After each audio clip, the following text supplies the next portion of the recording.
Fógur beag RÍOMHPHOST Níl guys, ní bhíon mé chur mór an rudí sús an seo ar an YouTube faoi láthair agus sin marall ghfuil ar Patreon inis agin. So I dúir inis agus dear na bliana ní bhaith beidir fí seán nó gáí seán ag dul sús an seo ar an YouTube gach mí a cháil ar an Patreon tá céir nó cúg fudcréil agus í seán difriúil ag dul sús gach seachtain.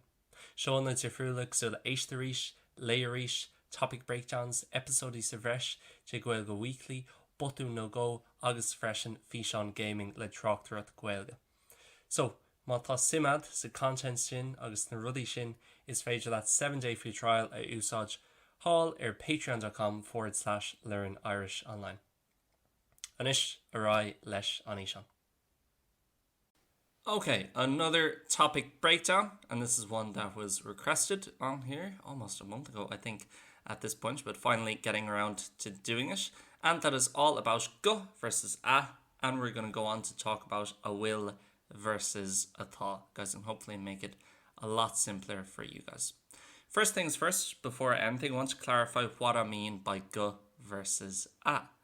Go and a can be used for a lot of different things, each in the language. There's very few of any paragraphs you'll ever find in Irish where you don't have either go or a in there somewhere, and they're both very important, but they could be used in a lot of different ways. Okay, so today I'm not talking about, let's say, the go we have in gohéisce. That's essentially making it an adverb. It's like the ly in English. Changing éisce to gohéisce is like changing easy to easily. I'm not talking about that. Nor am I talking about when we have the base positive or negative words and we have like gojas or gohintach or whatever it might be. In case of the a, I'm not talking about the a we'll have before a number, a dó, a trí, a chathair, a cúig, nor am I talking about the a that we'll have before a verb and noun in the infinitive. For example, a dhéanamh, a glanú, a bhúnú, whatever it might be. What I am talking about is go and a when they translate back to, in English, the word that as a connector word. Okay, so a few examples, and I'll show you how these are going to work in Irish in a minute. The man that runs every day, the girl that was sick, or often that'll be the girl who was sick, but as we'll get on to, it doesn't make a difference in Irish which way we view it. The computer that is broken, I think he is gone. We said that he has to go, whatever it might be, using that to connect the start and the end of a sentence. Okay, or two different clauses in a sentence. Anyway, which one are we going to use, guys? Well, that's all going to come down to our golden rule, and the most important part of this video, if you don't know this already, is going to be we're going to use go when it's after a verb, or in other words, when it refers back or relates to a verb, but 99% of the time you'll just see that it comes after the verb anyway, so that'll be fine. Or we're going to use a when the dash in English comes after or relates directly back to a noun beforehand. Okay, so really simple. I won't even translate these for now, but just to get the idea in your head in terms of what I mean by that. I think that he will is going to use go because it's I think that, so that refers back to think. So therefore we're looking at a verb there, and we always need to look at the sentence in English rather than in Irish with this rule. So it's a bit similar to the is and tá rule we've talked about before. If you haven't seen that, check that out over on the YouTube on the Made Easy series, how to distinguish whether you'll use is or tá in a sentence. So again, I think that he will go, the that referring back to think, which is a verb, so we'll use go, compared to the computer that is broken. Again, the computer that is going back to the computer, that's a noun, so we'll use at. But we'll go through all those and actually how to then conjugate it and do it in a second. Very important here, guys, is you're always doing it in the sentence in English. You're always looking to what comes before the that in the sentence in English. Okay, why? Because again, the order is going to be a bit different as Gaeilge, and you could get a bit confused. So let's say if you have ceap, for example, ceap will always force go. Again, it's a verb, and we always have to have that after I think. So therefore, you'll always have that. But let's say if you say the man thinks that, in Irish that's going to be ceapan an fear go. But if you did it that way and you were thinking ceapan an fear, okay, I've got an fear, the last bit before that, that's a noun, I'm going to use a. But that's just because of the order of the sentence in English, okay, or in Irish, and how they both relate to each other. Okay, if you look at the sentence in English, it's going to be a lot clearer. Okay, so ceapan an fear go in Irish can be a bit tricky, but the man thinks that. We've got that relating back to think. Therefore, it's a verb. Therefore, it ticks our list for go. That's especially useful when you have a very long subject, such as all the people who are living at that place in Australia think. Again, it's going to be much easier to use in English because you just see the think there, compared to if you start off with ceapan. You're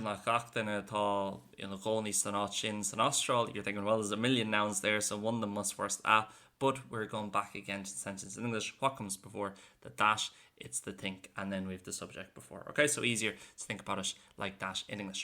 Also, another little caveat here is in English, the dash is optional a lot of the time. So I can say, I think that he'll come back, or I can say, I think he'll come back. I can drop the that if I want. Ascoelga, very important, we need the that, guys, okay? So we cannot say, let's say, I think he will come back. I can't say, ceapan me, chucky sé rash. I need to say, ceapan me, go jucky sé arash. Okay, so I need to have the go in there, Ascoelga, but I can leave it really most of the time. In English, certainly with the go side of it. Okay, so let's go through one or two examples, guys, in terms of what consistently kind of forces the go. Firstly, because it's the same things that are going to go up over and over and over and over again. Obviously, they're all verbs. What type of verbs force them?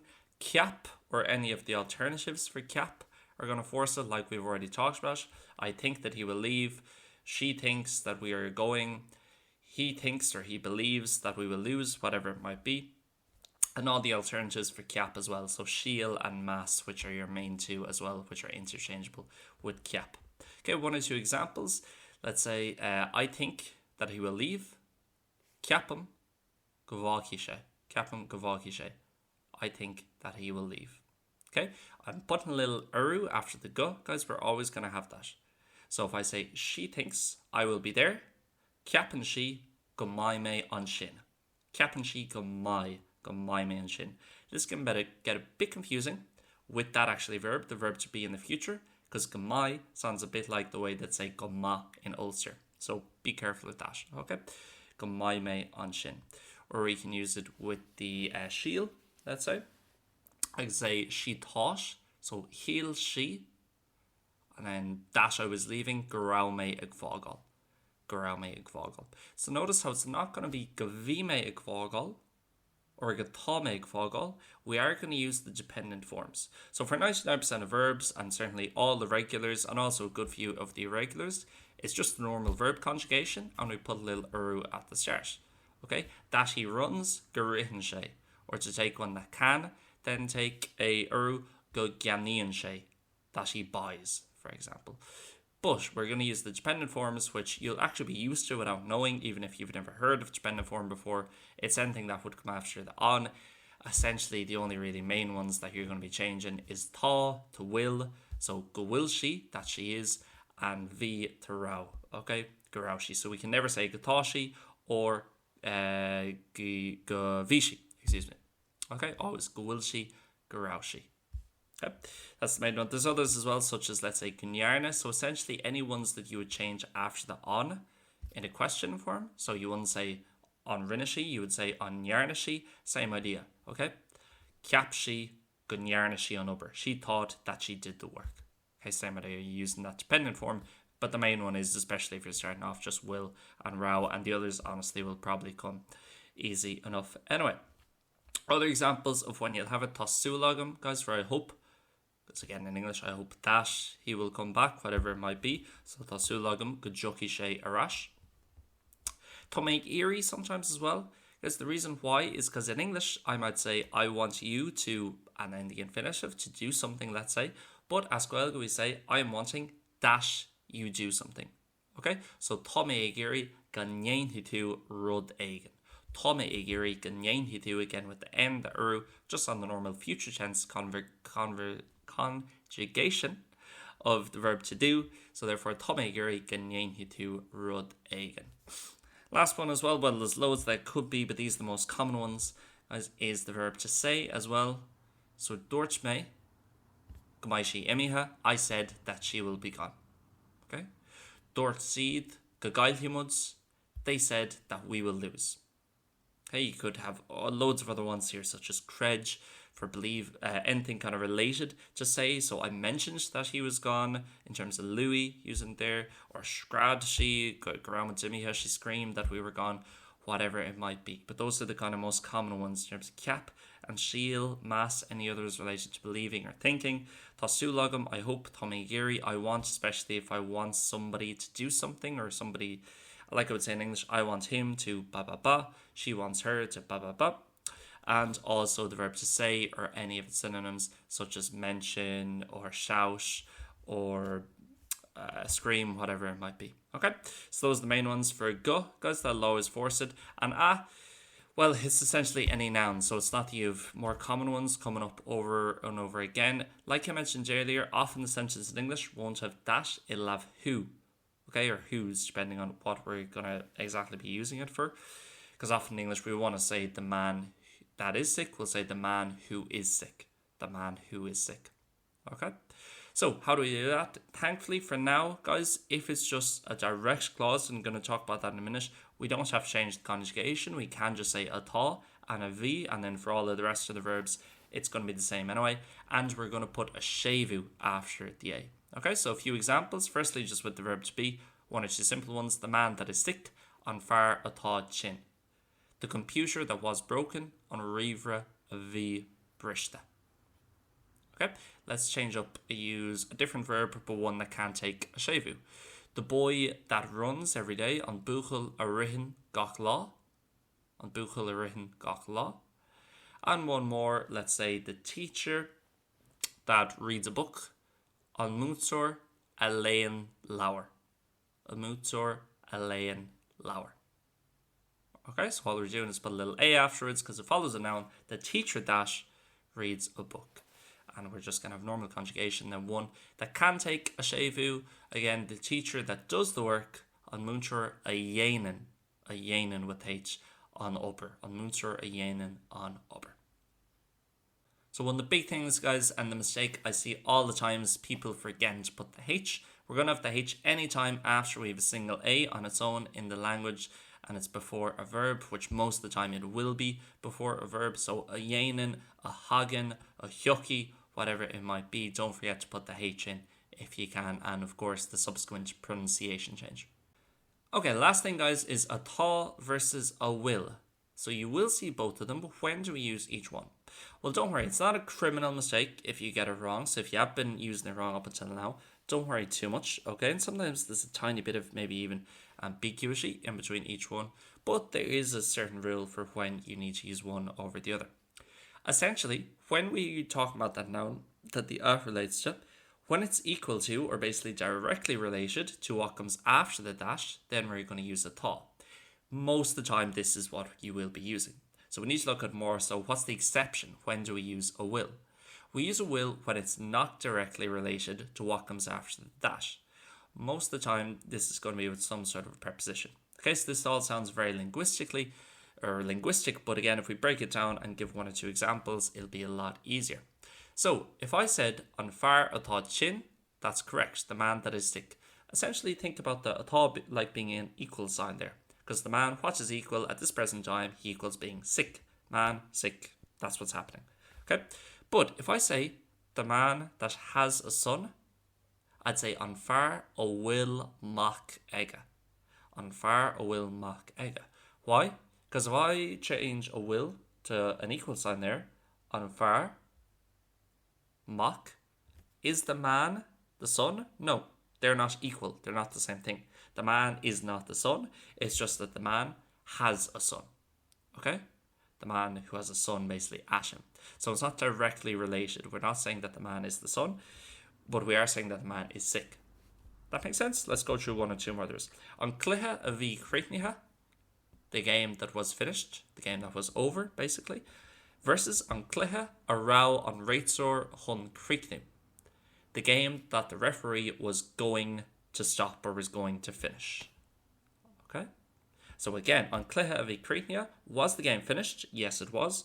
But an cluiche a rá an réiteóir chun creicniú, was the game equal to the ref? Was the game the ref? Are we saying the game is the ref? No, we're saying the game that the ref stopped. So again, if you look at the sentence in English, it is going to be easier to kind of figure out.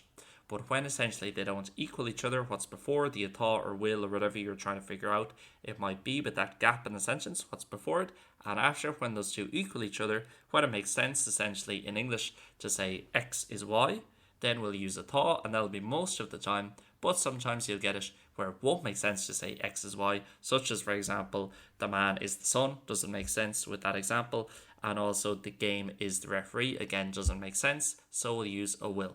Same relationship in between a V and a rao, which won't surprise you. One or two more sample sentences. Especially ones with a will with the indirect clause. It'll be an doras a will paint air. Okay, the door that has paint on it. Because again, the door doesn't equal the paint. We're not saying the door is paint. An doras a will paint air. And again, you see that there's a preposition there, as there often is. On imror, or timror, as it should be, the player. Arau ga chance ega, the player that had two chances. So again, you'll get this with have a lot, but we can't communicate the idea of having something as gaeilge unless we have the verb to be. Okay, on timor arau ga chance ega, we're not saying the player is equal to two chances, we're saying that he had two chances. It's indirect, therefore we're going to use arau. Last thing, guys, is the question words. How do we communicate? Because we will always, after the question words, have a little a for all of them except ca. So do we use a will or a tá? Depends, unfortunately. It depends on whether we're using one of the cane ones, such as cane fá, or cane chui, or cane dói, as they'd say, up in Ulster, or we're just using one of the base ones, the more normal ones, such as cunas, cahan, cod, whatever else it might be. Why is this? Because if I take simple, and let's say, how to say how are you in Connemara Irish, it's cén chuí a bhfuil tú, cén chuí a bhfuil tú, or chéich a bhfuil tú, when it's sped up. Okay, so cén chuí a bhfuil tú. If I use the atá there, that'll be saying chuí, which just means way, is you. But the way doesn't equal you again. So going back to what we talked about before. Okay, so I have a noun in there. With cunas and cod, I don't have a noun. So I'm not really saying X equals Y, because there's no X, there's no noun there. Okay, so that's why it's cén chuí a bhfuil tú. But if I said, let's say, how are you in Munster Irish, cunas atá tú. So that's not a dialectical difference, that's just because it's using cunas. Okay? So we can say how equals you, that's fine. That's no issue there, because we're not actually dealing with a noun, so it doesn't break the kind of rule we talked about before. Okay? So in other words, after cén fá, cén dói, cén chuí, any of those, we will have the will afterwards in a question word, but after cunas, cod, cahan, caird, whatever else, we won't. We'll just have the atá, the normal form. Agus sinné, guys, so bhí sé sin ó bhád níos fuide ná mar ceap mé, that took longer than I thought, but there's actually a lot in there, but a lot of useful stuff as well. Any questions, Mars Gnach, bí a dag golum hís sna tráchtarachtaí, guys, agus tá súlagam, gar sé sin solir. Míle buchas slán go fóil. Oh, and if you've any more ideas for topic breakdowns, because this one was requested a few weeks ago by someone, I think by David, but I could be wrong. Then just let me know in the comments below, and I'll make sure the next one will be all about that if I don't feel like I can give a really quick explanation in the comments. Go mí na magi, guys, slán go fóil.